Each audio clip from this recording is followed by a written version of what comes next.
How many people's lives have you touched? How many people have you helped? Who's better for knowing you? Who's better for being here? That should be the goal. And that's the measuring stick. The best life KPI you can get is how many people have you made lives better for? Welcome to Speaking of Business, conversations with Canadian innovators, entrepreneurs, and leaders. I'm Goldie Hyder, President and CEO of the Business Council of Canada. When Elio Luongo started working for KPMG in Canada, few companies had websites on the World Wide Web. Fax machines were the fastest way to send information, and mobile phones were strictly used to make, wait for it, phone calls. A lot has changed in those few short decades. Now, as Elio prepares to leave KPMG at the end of September, he's using AI and the metaverse. How did he adapt to such a massive technological transition? And what else has changed for the CEO of KPMG in Canada? Let's find out. Welcome to the podcast, Elio. Thanks, Goldie. Great to be here. My friend, great to see you. Thanks for doing this. You know, you and I know each other well. I want to start with the beginning, if I can. You know, your family comes not from Canada, although you were born in Vancouver. Tell me their journey here. When did it begin?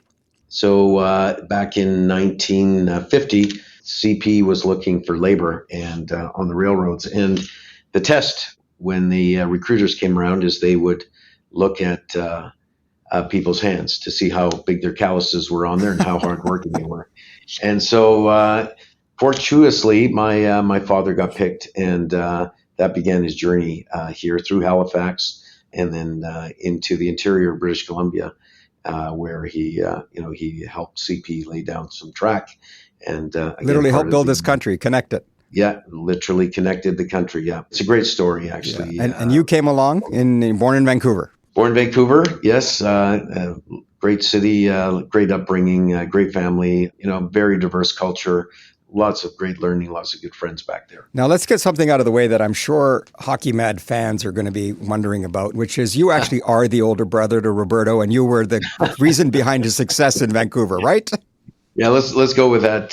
But no relationship other than he comes from the same part of the Italian country as I do. It's a Campania region of Italy. So yeah, well, he's broken your heart enough in the hockey playoffs, I think. I don't know if you saw, he ate spaghetti out of the Stanley Cup there. So I don't know if that's sacrilege or not, but anyway. Well, I did see that. It was great.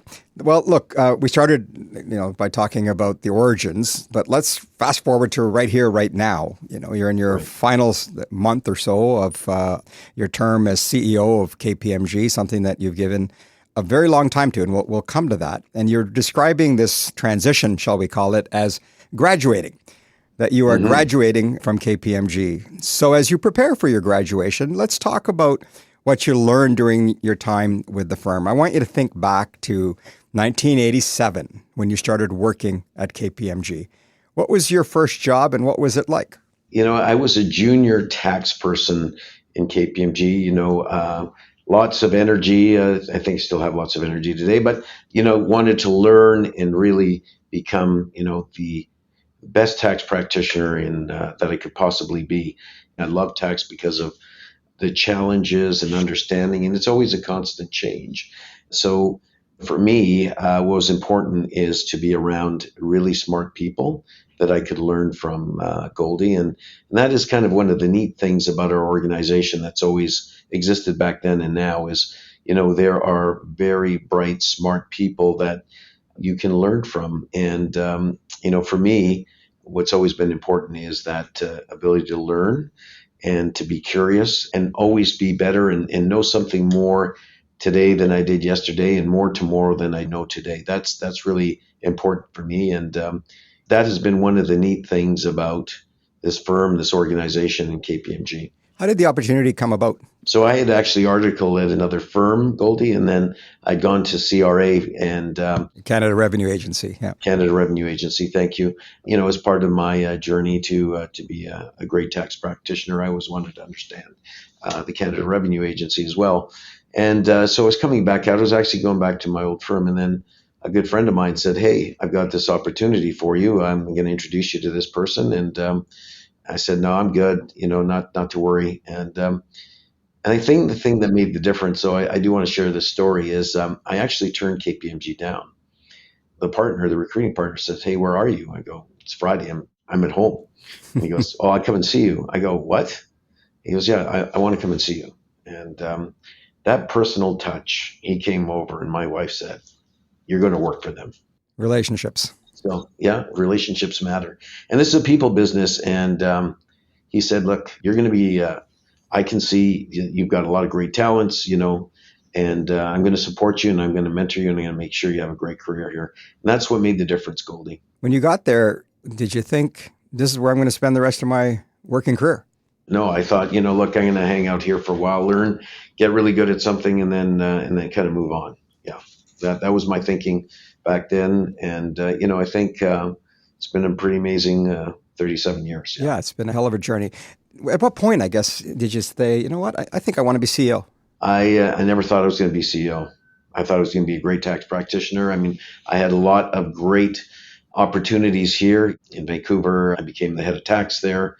Then I became the managing partner in Vancouver, which was great, lots of great opportunities. And then I got the call. And, here's the interesting part. I said, "I'm never moving to Toronto. There's not a chance in hell." Spoken like a true Westerner. Yeah, I go, "There's no chance." I believe I've also said that from Calgary, and look where we both are. Yeah, I think you have. I think we share that, right? And then you get here and you go, "Wow, this is an amazing place. This is center court for business." Yeah. And I'm so grateful that I had that opportunity and I was convinced to come here. Yeah. What kept you there? Like, what is it that beyond the work that you were passionate about, and you certainly spoke about the relationships, what motivated you and turned you on to get up every single day and give it all you got? So, I mean, one of the things that I think is, fundamental to me is every day I learn something new. So, I think university and all of the prep work that you do before you get into any role is, and again, I think universities teach us how to learn. So you learn how to learn at a university, but that's just the beginning. It's a fundamental building block. What really gets me motivated here and what gets me going here is my ability to learn, my ability to increase my skills and to develop. But as you got into more senior roles, Goldie, the neat thing about what we do every day is we really help a lot of people in their career to develop their skills, to become smarter, to be on the leading edge of whatever's happening, whether it be regulation, whether it be technology, whether it be rule changes, standard changes, regulatory environments. This is what we do every day. So you really have to love learning. You really need to be curious, and you really want to keep moving and advancing your skill set each and every day. And that's the neatest part of this job, Goldie, now as CEO, is the number of people that you've been able to help in their career, to develop their skills, to make them better. And look, I wish I keep them all, but there is something really neat about them going out into the world, and whether they work at other organizations to help other people, whether they go to government, whether they go to nonprofits, all of those other things, we really kind of seed our Canadian community with bright people, really smart people that have great skill set and have come and learned a lot more and really advanced their career. And it's one of the most rewarding parts of the job and what we do every day. And that's what gets me up and motivated each and every day. And it's consistent with your theme of sort of graduating, right? I mean, ultimately, these people, I used to use the same analogy as you, they're all alumni of the place where they worked. And they take with them, you don't develop amnesia when you leave. You still take with you everything that we taught you. Absolutely. You get to keep it all. You get to keep it all. And it's yours. It's, nobody's going to take it away from you. And this is the phenomenal thing. And it's, I think this is really important for all businesses. I think really, Goldie, I'm just going to zoom out here for a minute. I think it's one of the most important things. I think, I'm involved in trying to, address our productivity issue here in Toronto and in Canada. And one of the most important things I think we do as leaders is to develop skills in our people. And again, coming back to it, I really believe that this is what's going to change the productivity and the prosperity for people in Canada. And I think we all have that kind of responsibility to help develop our people's skill set.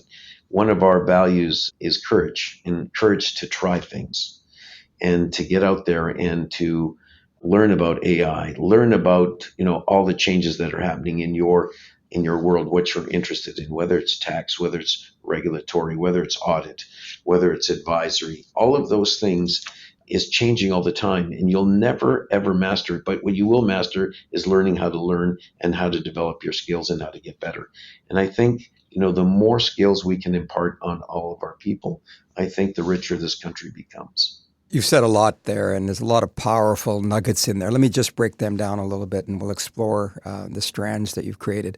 First of all, I spent a lot of time with leaders like you and CEOs from across this country, and I will say that what you just said about getting turned on by mentoring and really helping people and seeing them thrive, whether in your organization or ultimately in their life and in their career, I really think that's an underappreciated value on behalf of Canadians to say that leaders, that's what really motivates them. It really is. I mean, and that's what leadership is that it's how many people's lives have you touched? How many people have you helped? Who's better for knowing you? Who's better for being here?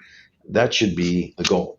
And that's the measuring stick. The best life KPI you can get is how many people have you made lives better for? And again, it's a bit of our philosophy here is, helping Canada be better. And how do you do that?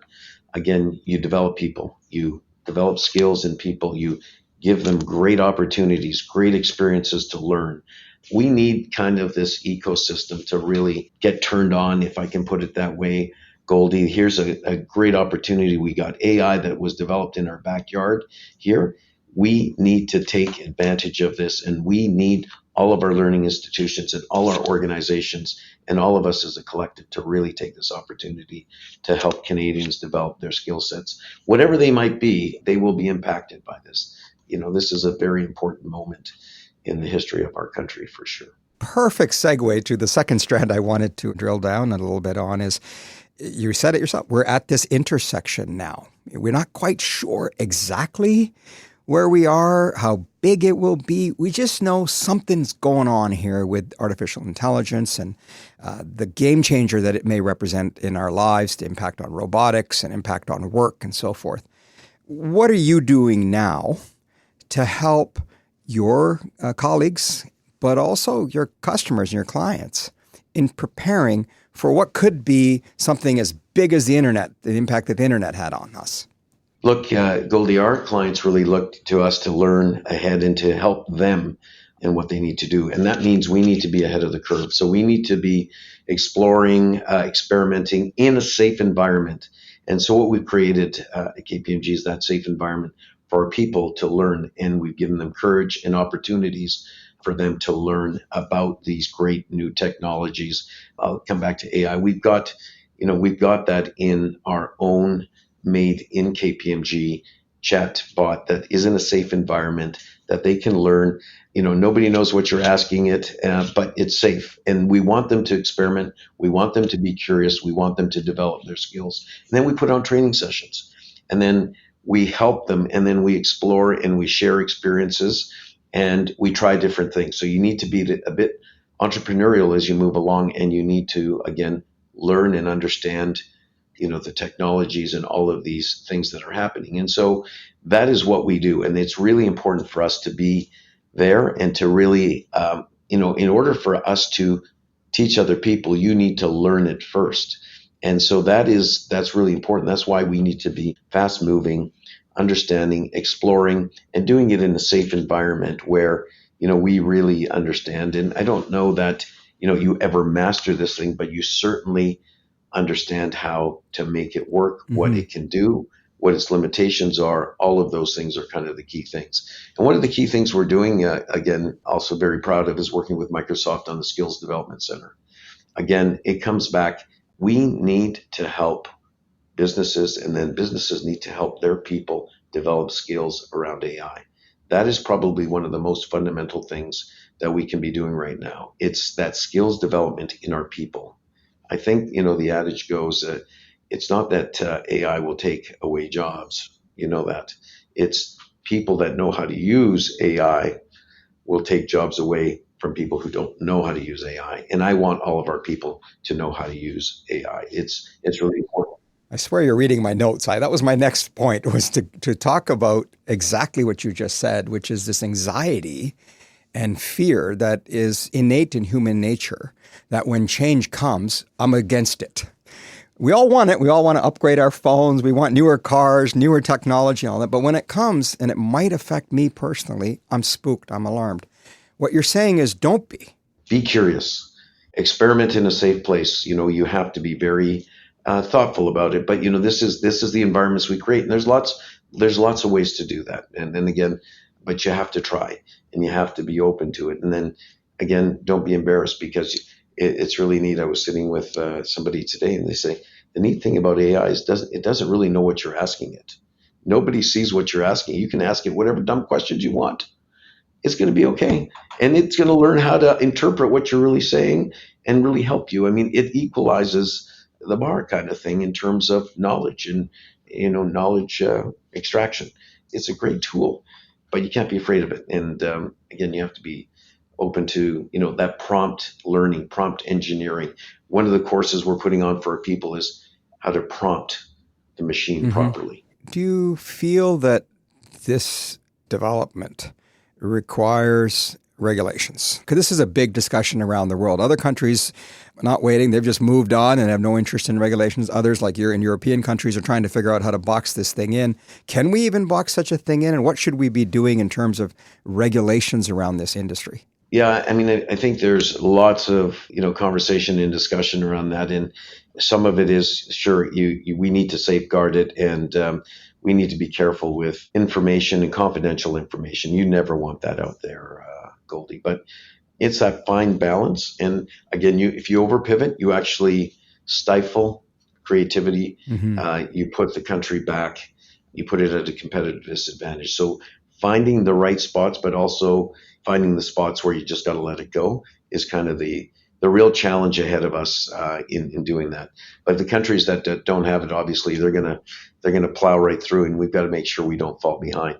Because I'm going to say it again, Goldie, this thing came out of our backyard, and shame on us if we lose that advantage and that first mover advantage in the world. I really think that we've got to somehow coalesce around this, figure out how to do this, and figure out how to do it best and quickly. Speed is important. Indeed it is, and that allows me to kind of link to the third strand that your earlier remarks got me thinking about, and that is one of the issues of our time in Canada. A source of great frustration is productivity and lack thereof. Now, a lot of people hear that word and they freak out because they think it's, you want me to work harder. Not really what productivity is. How do you see the connection between addressing that problem and where we are at the advent of the next phase of technology through AI? I mean, I think skills development is what's going to change our productivity and how we use tools. And this is in every industry, right? The best tools with the best people is going to create the best productivity. And again, our organizations have to deliver those tools, have to deliver that learning, that training. Goldie, productivity equals prosperity. And if we want a prosperous country and if we want our people to prosper, we have to help them. Look, it's what saved me. It's what I believe in.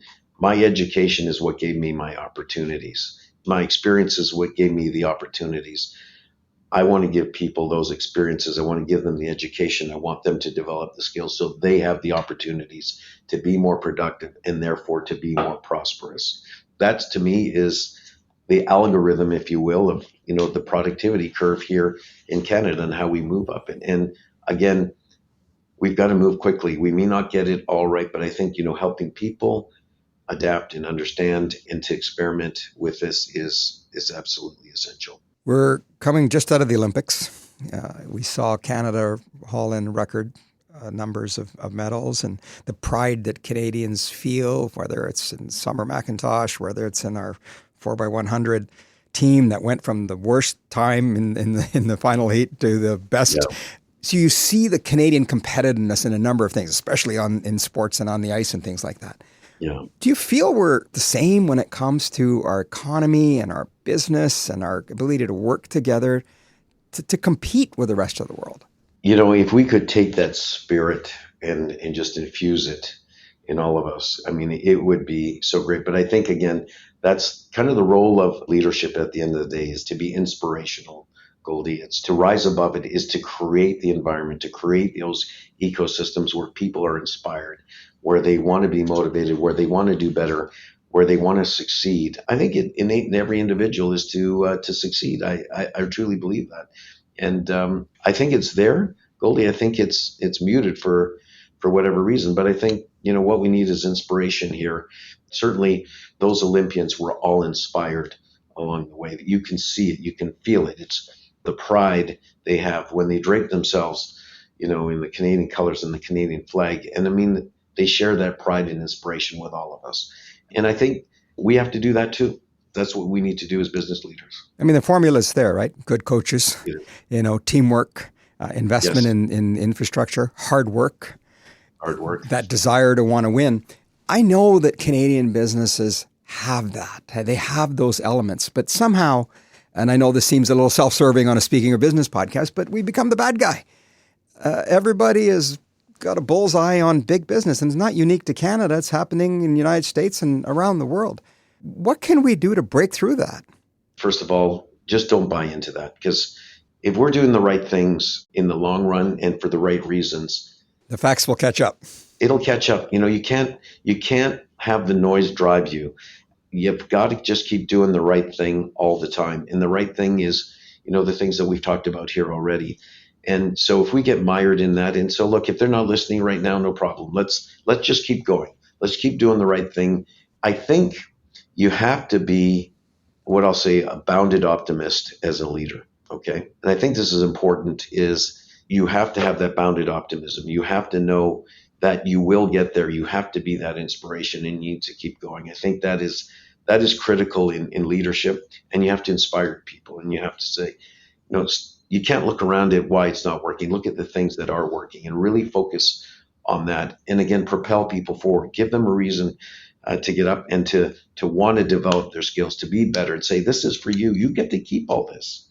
You learn these skills. You get to keep it. It's yours.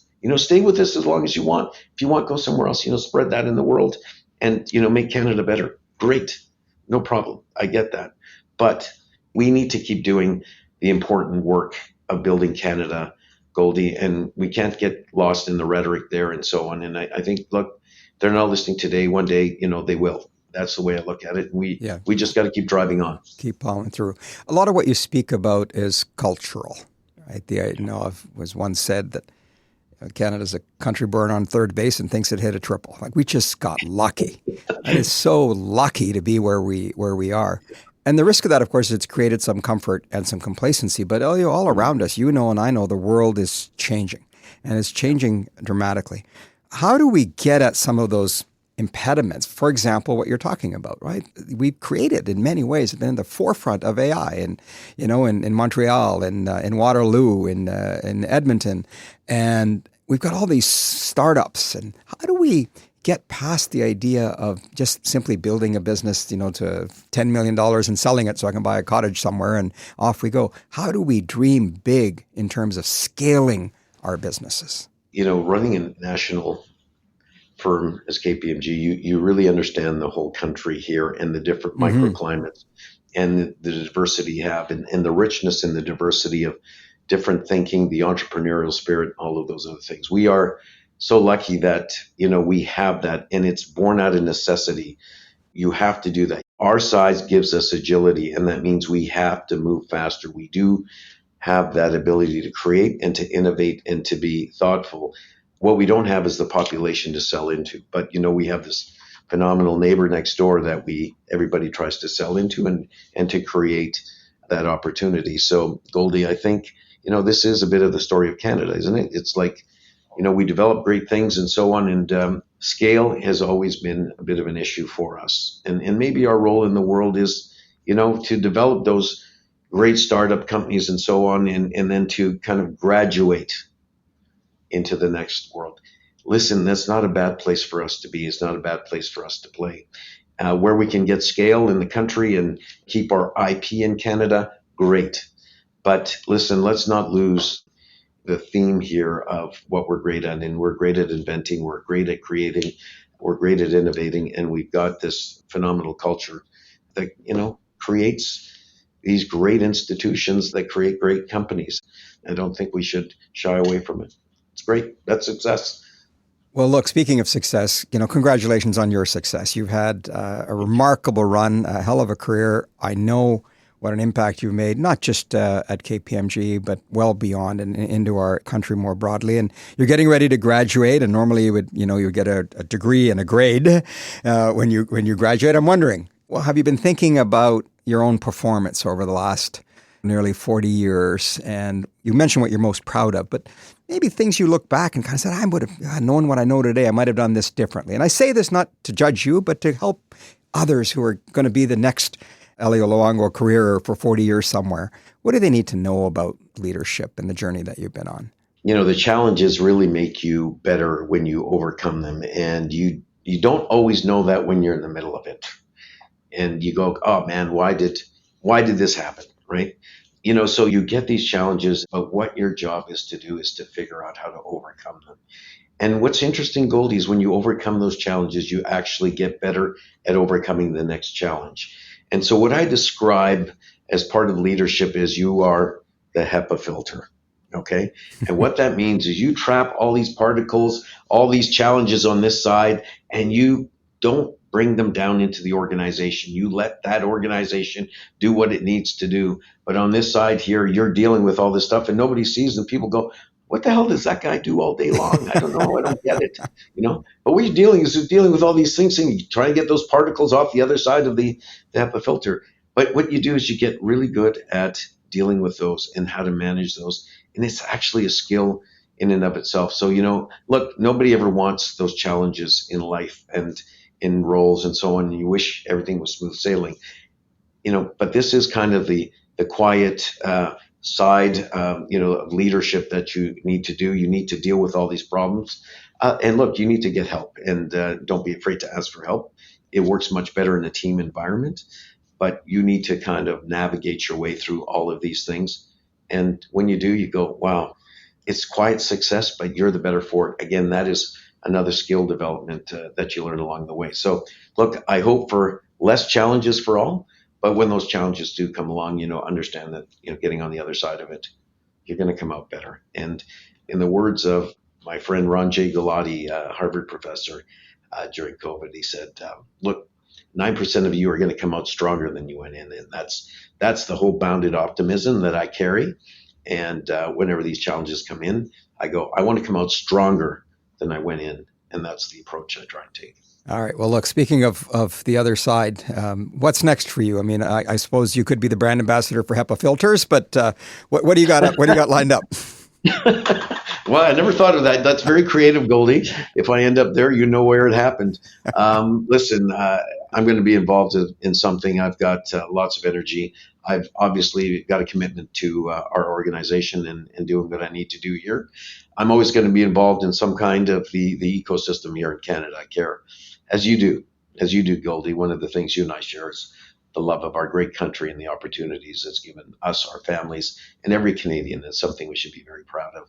And so I really want to make sure that journey continues, and I be part of that ecosystem somewhere along the way. And that's what's in it for me. Some of the greatest things come out of the unknown, Goldie. I don't know for sure because, as I said, I continue to be very focused on what I'm doing here until I'm not doing it anymore. And then I'm just, I am very confident that some great things will come along, and I'll continue to be part of the ecosystem. And look, my friend, I'm sure our paths will continue to cross along the way. Oh, I'll make sure of that. And I will for this reason, Elio, and I want to just, before we get to some fun and rapid fire questions, just conclude with something. As I said off the top, you and I know each other well. We have some shared experiences, shared history, immigrants to this country, in your case born here, but your family immigrated here. I'm about to hit, we're taping here in the middle of August, I'm about to hit 50 years of landing in Canada. So I've been reflecting a lot. And I think about the conversations you and I have had many times, and I want to ask you sort of a final question. We talked a lot about you, your career, your journey here and everything, but we know that we're really doing this for our kids and our grandkids. And I'm wondering, what are your hopes for your grandchildren and the world that they're going to live in? Goldie, I do reflect on this. As you know, I'm a proud grandparent. I have 7 grandchildren, and it's really important to me, and that's why I continue to be focused on this. So number one, we talk about safety. We talk about the physical safety, but it's also the psychological safety that we need in this country. I think it's really important that we continue to celebrate our differences and to celebrate them and work together. That is what diverse thinking is about. That is what really diversity is all about, is just leveraging off of each other's strengths. So, safety and psychological safety is really important. And of course, you need peace to have that. And I think that's, what I really hope for. And finally, opportunity. This country gives my grandchildren, our children, great opportunities. And again, I'm going to come back to where I started, to develop their skills, to be smarter tomorrow than they are today, to develop the opportunity to share, and to come back to a philosophy that is really important and part of my mantras. How can I help? How can I help? If we all take this approach, how can I help? How can I help my neighbor? How can I help this country? How can I help business? How can I help my clients? How can I help? If we take that approach, and this is something I try and really embed here and in our people and in our kids, and go forward. It's this, how can I help approach? Goldie, it's you learn a lot by raising kids. I think, some of my best leadership skills came from developing my 3 kids. You have the very curious intellect. You have a rebel, but, you have a really smart rebel. And then you have, miscongeniality, and, it all works. It's, same parents, same. Not mentioning any names. Not mentioning any names. But then, here you go, and you have to learn how to live together and kind of adapt. And, it's not one size fits all. But, opportunity, loving each other, loving this country, having a passion to help people is, what I really wish for my grandkids. Yeah. Well said, my friend. Look, we like to wrap up with some fun, rapid questions. So I'm just going to fire a few at you. Favorite way to spend a summer afternoon? Lake Okanagan. Just looking out and taking in the sun, and it's phenomenal. It's a beautiful, beautiful place in the world. Favorite food? Pizza. Come on. Okay, favorite food other than pizza. I should have known that. Actually, sushi. I love sushi. We would have also accepted Indian food, but that's fine. Sushi is a good answer. Olympics just wrapped up. What's your favorite sport? Oh my God, breakdancing. Oh man, that was incredible. That guy was amazing. Phil Kim, come on. That was phenomenal. It was fun. It was fun to watch. I never thought it was an Olympic sport, but it's what entertainment, and it's so proud to look. All of these things come back to really hard work and competitiveness, and every single one of those sports is amazing. And we have, again, all of those individuals deserve to be recognized, Goldie, in terms of their inspiration and the pride that they bring to this country. So, I think all of it, I can't help but love hockey, of course, and that is my favorite sport for sure above all. So that probably would have to be the final answer, if I can put that. All right. Well, it's not our final answer. A couple of quick questions. So what's the one motto that you live by? Well, it comes back to how can I help? How can I help? I love it. And is your favorite memory growing up? Just being with family. Picnics are a big deal. Picnics with all my cousins, by the beach and all of that. Those are, playing soccer, just being around a lot of fun-loving people, sharing food, sharing experiences. That's the best, Goldie. That's the best. Well, we East Indians and Italians were separated at birth. We have all the same stuff. I'm just so grateful, my friend, to have had a chance to work with you as we have. Thank you. And I can't thank you enough. And I congratulate you on your success and on your graduation. Looking forward to what comes next. And you can bet we're going to be in touch. And thanks so much for doing this. We really appreciate it. Goldie, thank you very much. And same right back at you, my friend. Thank you. Elio Luongo is the Chief Executive Officer and Senior Partner of KPMG in Canada. If you would like to hear more of our Speaking of Business conversations with innovators, leaders, and entrepreneurs, why not subscribe to our podcast? Search for Speaking of Business wherever you get your podcast. Or go to our website at thebusinesscouncil.ca. Yes, it's thebusinesscouncil.ca. Until next time, I'm Goldie Hyder. Thanks for joining us.